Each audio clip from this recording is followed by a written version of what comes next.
Alright, peace to you, ladies and gentlemen. How are you? Now, in today's video, I just want to talk about vain knowledge that doesn't profit us at all, and really emphasize the importance of action in our life, and just how I've come to this conclusion, not only through the Quran, but also through reflecting on the early believers and how they may have been. So, a lot of us, we wrap ourselves up in vain knowledge. We try to learn all these things. And of course, these things are, I shouldn't say vain, but things that should be of secondary and third importance. We try to find these deep theories about the Quran, or maybe the true location of Fir'aun and Muhammad, and Masjid al-Haram, and all these kinds of things, or maybe the nature of the number 19, that more ambiguous verse in the Quran where God says there's 19 above it. Things like that. We wrap ourselves up in that, or even conspiracy, looking into the ruling elite and who really runs the world. Of course, have a working knowledge of these things. That's fine.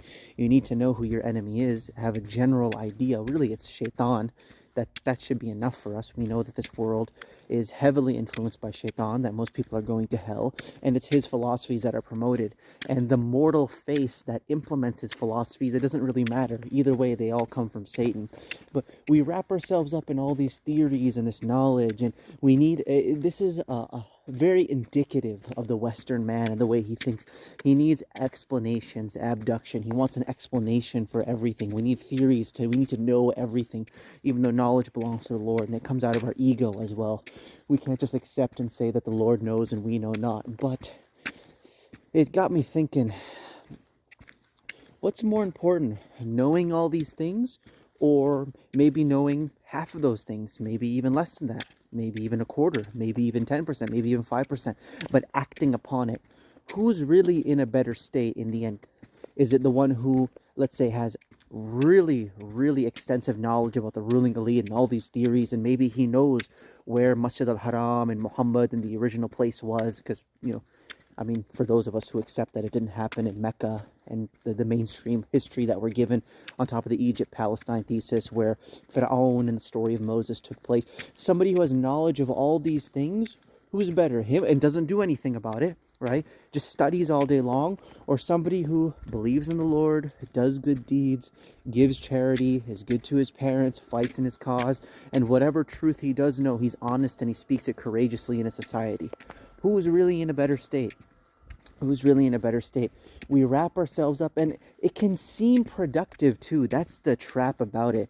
We study these things and we'll think to ourselves, oh, well, we're learning more, which is not bad in and of itself, but we'll think like, oh, we're learning more about the Quran, or we're learning more about the world and geopolitics. And again, just whenever you're going into these things, ask yourself, is this knowledge going to benefit me in the long run? Am I going to apply it in my life? If not, then it's relatively useless. You'd be better off spending that time honestly just praising the Lord, praying to Him, or finding some way in your community, whether it's through, let's say, joining a homeless shelter that hands out food, or giving charity to somebody, or maybe giving your mom a call, speaking to her a kind word, your mom or your dad, or whatever, but just doing good deeds. You'd be better off with that.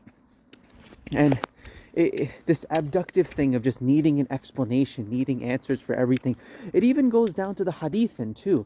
He'll ask, and of course, I've given answers to these things.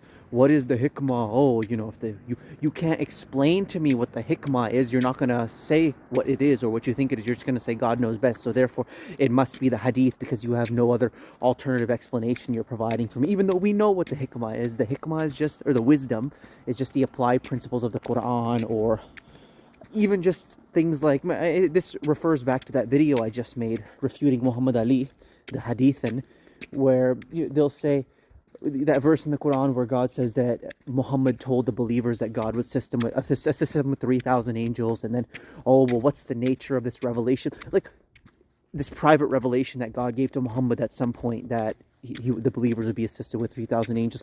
Give me an explanation for everything. Give me an explanation for everything. Is that really fruitful? Is that really going to get us anywhere? And as I was saying, this really ultimately comes out of man's ego, this abductive thing, requiring an explanation for everything, whether it's the hadithin, he wants to explain all these gaps in knowledge, and he has to insert his hadith in order to do that instead of just saying God knows best. Or whether it's the atheist, so-called scientist who does that, he wants to know, like, oh, well, Walida, how does the eclipse happen? How did this thing happen? How does that heavenly phenomenon happen? I don't know. I don't know. The Lord knows best, right? I didn't create the heavens and the earth. I haven't gone up there, so I'm not going to give a theory as to how the eclipse happens. All I can say is the Lord causes it, but what is the mechanism behind it? God knows best, but that's not enough for them, right? They need the explanation. Oh, the moon and sun and earth, they align in this way. And because I have not offered, or the flat earther or whoever else has not offered an alternative explanation, because we don't know. It's beyond our purview. We can't go up there to see, right? Therefore their theory is automatically correct. Just it comes out of man's ego. This incessant desire to explain every single gap in knowledge, everything we don't know, finding an explanation for it so we can kind of exalt at our knowledge and think we're so smart. And this goes back to even the humanist thing of man just exulting at his intellect, and look at our progress and how far we've gone. We started off as a single-celled organism, and now we're this great intellectual creature with these big cities and this sophistication. All of this is from man's ego. And really, it also comes down to a desire to just be lazy and not do anything with your life. Oh, Walid, I need you to answer every last question about the Quran, about its origins and how exactly it was revealed and how it came to us, and what was God doing before the heavens and the earth was created, and this and that. I need you to answer every single question that comes to my mind, or even the hadith. Oh, Walid, I need you to answer every single question on my mind about the Quran and knowledge of doctrine and these spiritual matters. Otherwise, I'm not going to follow what you're saying. All this stuff, it comes down to people who don't want to do anything with their lives. Demanding an explanation for everything is an excuse to do nothing with your lives. That's all it is. They don't want to get up and do the good deeds. That's really what it comes down to. So, and it's his ego as well. It comes from ego, and it comes from laziness too. So I don't want to hear it. I don't want to hear that, because I'm never, whether it's on flat earth, whether it's on the Quran alone, whether it's on any issue, I'm never, and no mortal could ever provide explanations for every last controversy that comes up. But that doesn't matter. That doesn't matter. What matters is the following the truth, whatever comes to you of the truth, acknowledging it and not being proud towards it, and whatever knowledge you know, whether it's a little bit, whether it's a lot, great or minuscule, making the best of it and making it practical. Apply the wisdom in your life, and you will be fruitful and successful. So don't be a castrated intellectual. Don't be an online internet mental masturbator looking into all this stuff, but be a doer in the cause of your Lord. That's what's going to count on your heavenly resume when you reach the other side. Let's try to take ourselves back to the time of the early believers. Let's try to do that, okay? What was it like? Well, firstly, do you think that there were mass market paperbacks? I'm not saying this is a bad thing per se, but do you think during this time the righteous people who fought and died alongside the Prophet, who were with him through thick and thin, who supported the cause of God, whom God is going to give a great reward, the front runners, the forerunners of actually any prophet, really, do you think there was mass market paperbacks of the Quran that were cheaply available for everybody, and even that everybody could read and write at that time, and we could just dive into and study all these obscure theories about the Quran and go into all this explicit detail about it? No, most people were illiterate. They were unread. They inherited the skill of their father, or whatever it was, shoemaking or woodworking, carpentry, whatever, leatherworking, etc. And they didn't have this kind of educated background. They couldn't read.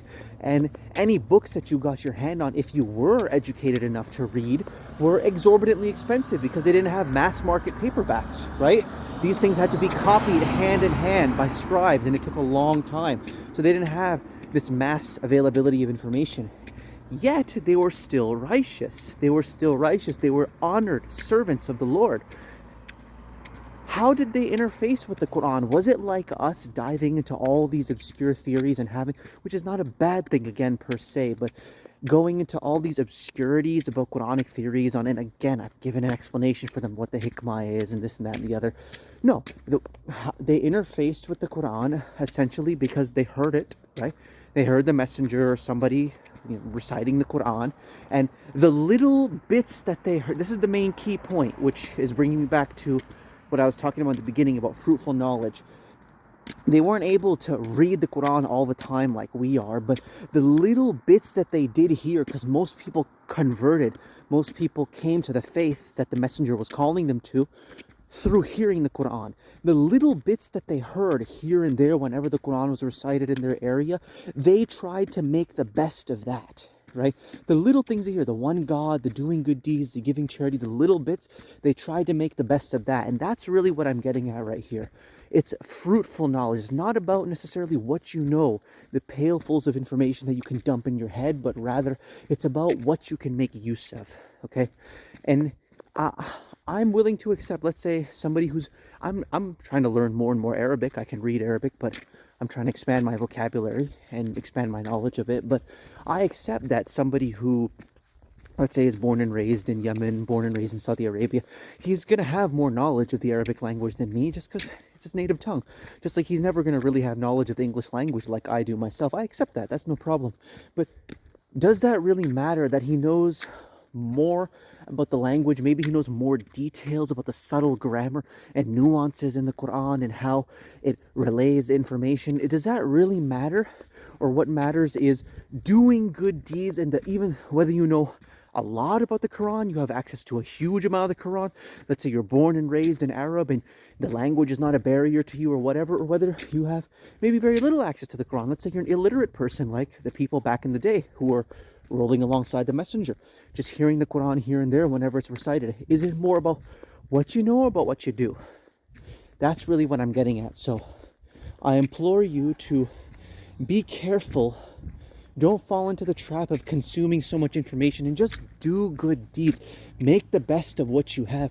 God is not going to send us to the garden or to the fire based on how much we knew, or because our heads were filled with all this information, therefore it counts as a credit on our account. No, he's going to send us primarily to either the garden or the fire, respectively, based on what we did and how we lived our life.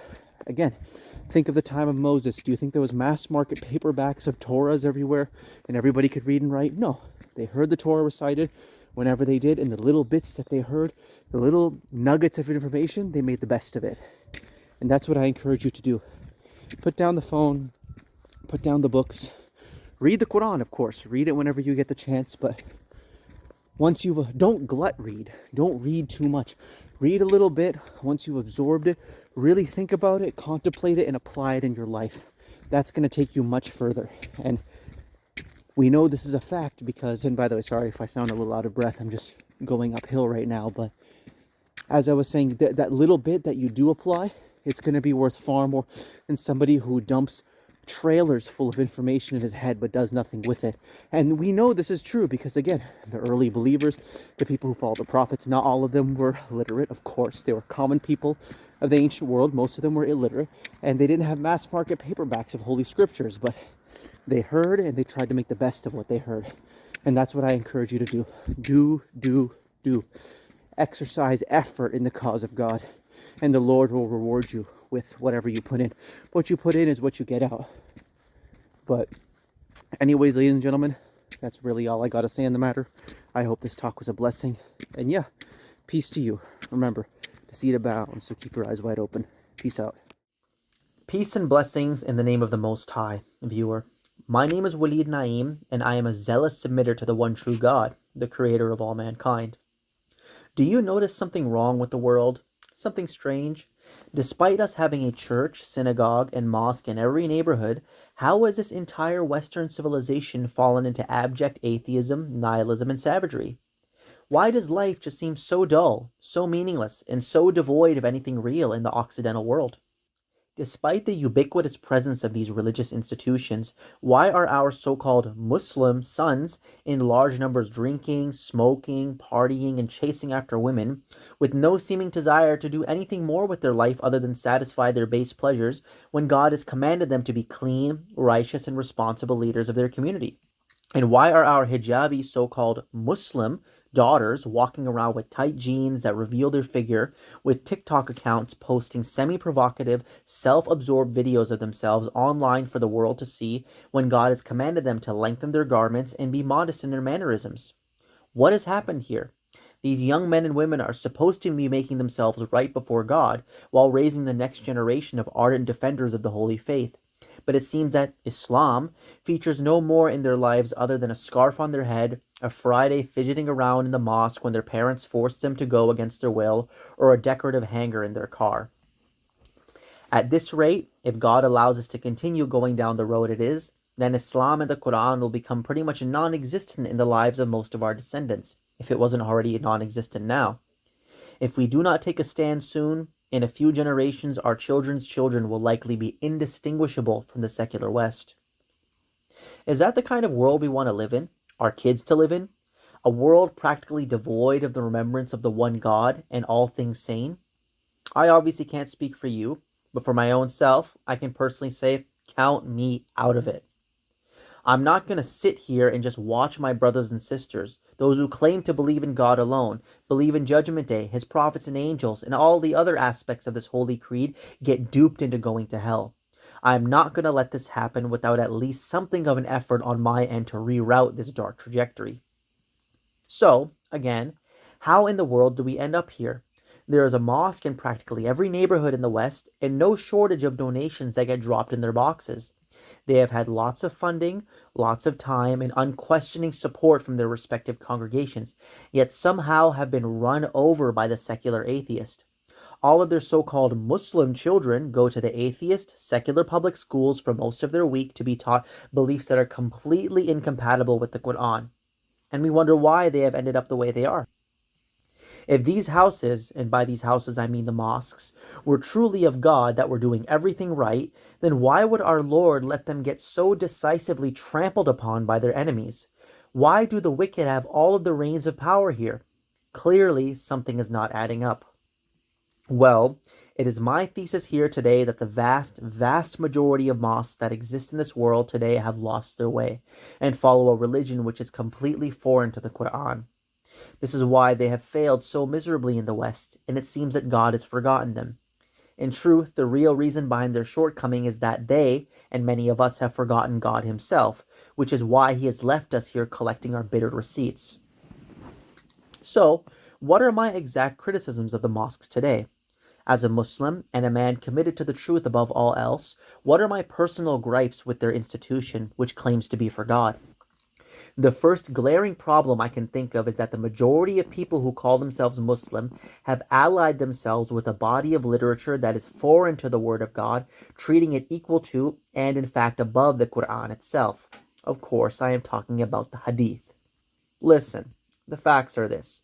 There is no justification within the Quran which tells us to follow this hadith stuff, which came hundreds of years after the Prophet Muhammad died, and therefore he could have had no ability to oversee what people have said about him and determine if it is true or false. It is now becoming crystal clear, especially in the last 10 to 20 years, that many, many things that have been ascribed to him in their most quote-unquote authoritative texts, which they call their Sahih Hadiths, are forgeries that directly contradict God's final revelation. To take these words of men, i.e. the Hadith, and hold them to be equally authoritative to the words of God would be breaking the first and most important commandment, which is to worship God alone, making no equals with Him.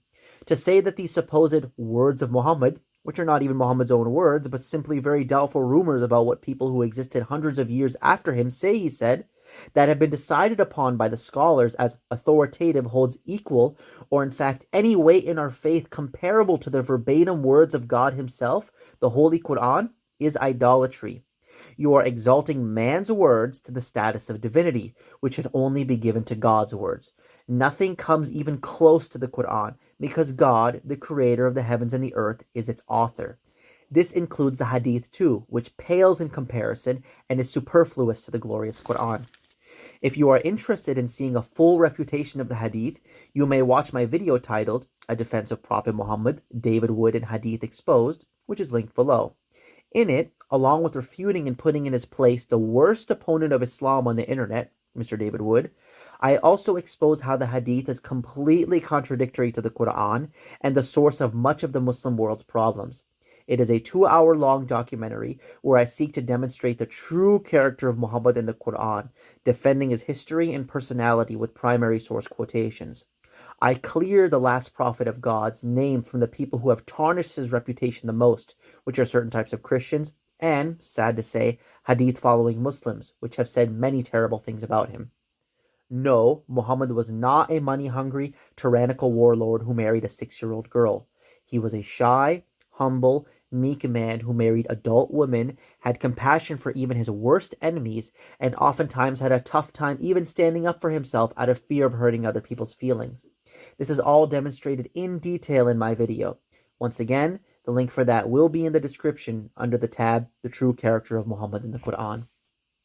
So that is the first problem with the mosques, the reason for which I feel they have been forsaken by God, their adoption of an apostate literature which contradicts their foundational scripture.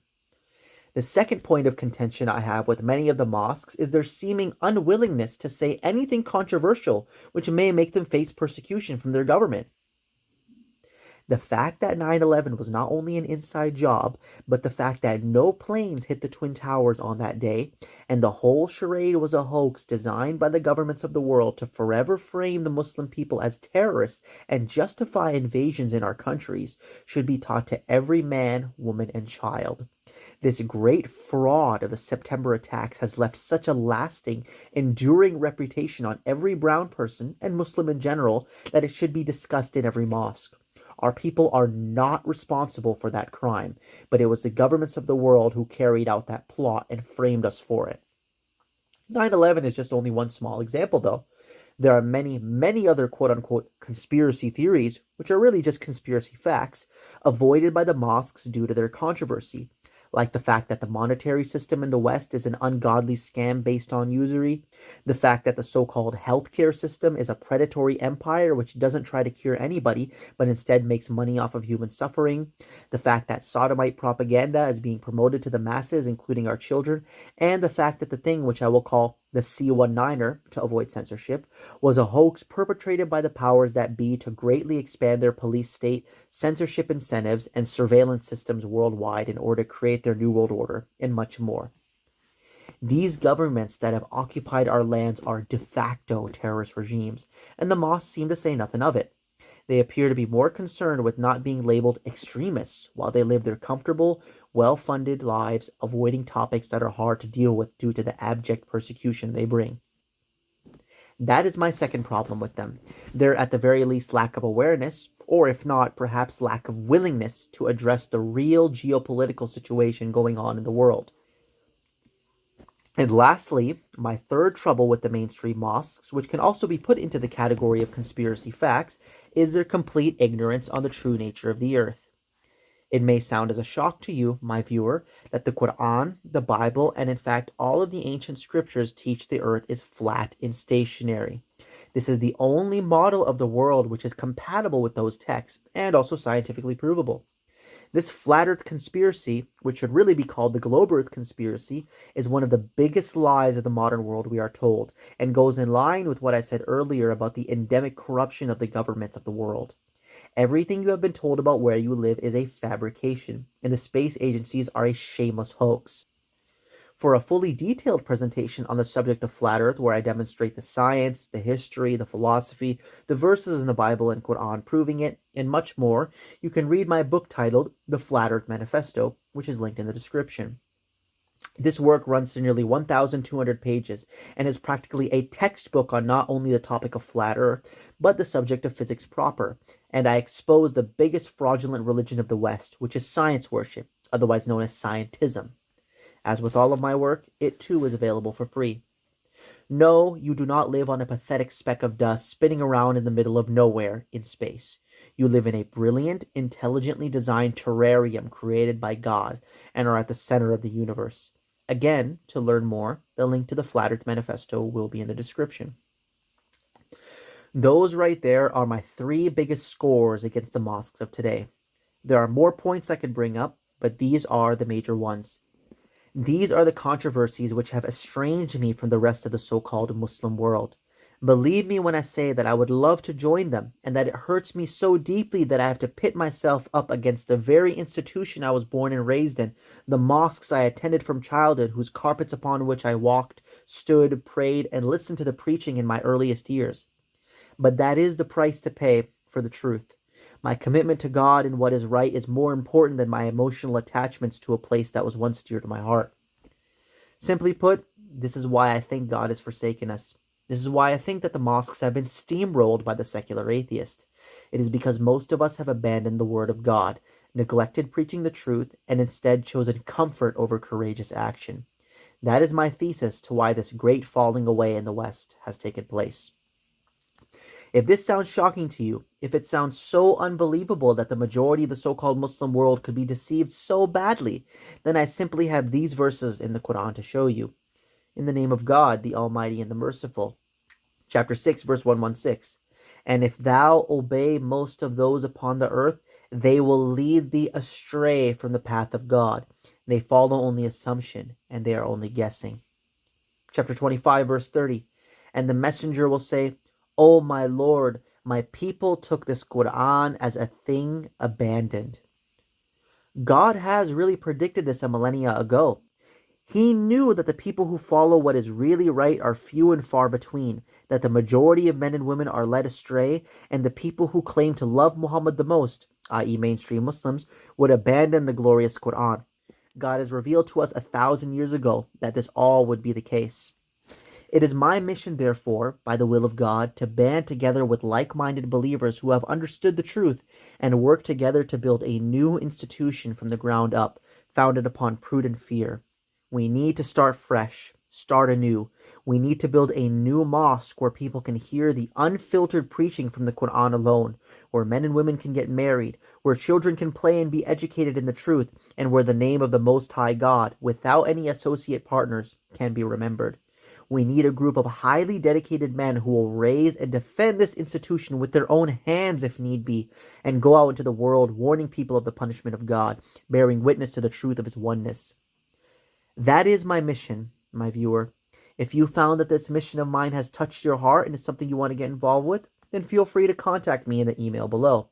I am located in Ontario, Canada, and I'm looking forward to form a community with like-minded believers who want to contribute to this great cause. I am neither a nationalist nor racially biased. If you follow the Quran alone and believe in the truth, then as far as I'm concerned, you are my brother in the faith. I prefer you over someone of my own kindred who denies God and commits corruption in the earth. My loyalties are primarily ideological, not racial. Remember, my viewer, that this life is short. Everything we do and don't do is recorded by God and will either bear witness for us or against us on the day of judgment.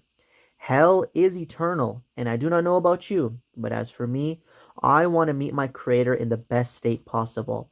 I want to spend my life struggling to build up my people, the true Muslims, so that God may be pleased with me on that day. If you are interested in that, then feel free to join me. If not, then find something else good to do which will prepare you for your appointment with the Most High. That is where we are all going anyway.